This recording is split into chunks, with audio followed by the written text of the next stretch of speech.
যদি কোনো দেশের পরমাণু স্থাপনায় হামলার টার্গেট হয় তখন কি কোনো অঞ্চলের নিরাপত্তা অটুট থাকতে পারে? আন্তর্জাতিক নিয়ম ভাঙা হলে সেই নিয়ম টিকিয়ে রাখার দায়িত্ব কার? যদিও কূটনীতির কথা বলা হয়, কিন্তু হামলার শব্দই যদি আগে শোনা যায় তাহলে আলোচনার টেবিলে বসবে কে? ইরানের পরমাণু ইস্যু কি আসলেই সমাধানের পথে নাকি আরও বড় সংকটের দিকে এগোচ্ছে?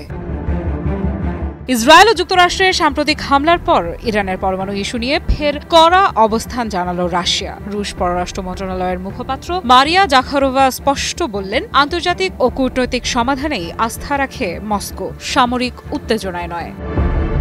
জাকারোভা জানান, রুশ ও ইরানি পররাষ্ট্রমন্ত্রীর সাম্প্রতিক ফোন আলাপে পরমাণু কর্মসূচি এবং সংশ্লিষ্ট আলোচনা নিয়ে বিস্তারিত কথা হয়েছে। রাশিয়ার বার্তা পরিষ্কার, যে কোনো সামরিক হামলা শুধু সংকট বাড়ায়, সমাধান আনে না।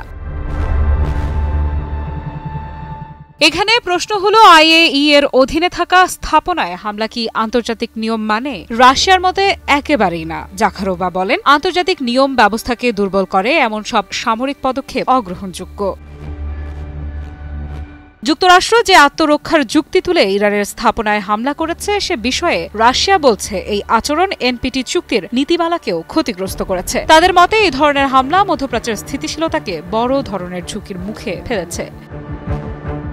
আরেকটি গুরুত্বপূর্ণ প্রশ্ন, যে দেশের স্থাপনায় বারবার আক্রমণের শিকার সে দেশ কিভাবে আলোচনায় ফিরবে? জাকারোভা বলেন, কিছু বিদেশি পক্ষ ইরানের অভ্যন্তরীণ পরিস্থিতি অস্থিতিশীল করতে চাইলেও তেহরান এখনও সংলাপকেই অগ্রাধিকার দিচ্ছে। তবে আলোচনায় ফিরতে হলে ইরানকে স্পষ্ট নিশ্চয়তা পেতে হবে, তাদের স্থাপনাগুলো আর কখনো হামলার লক্ষ্যবস্তু হবে না।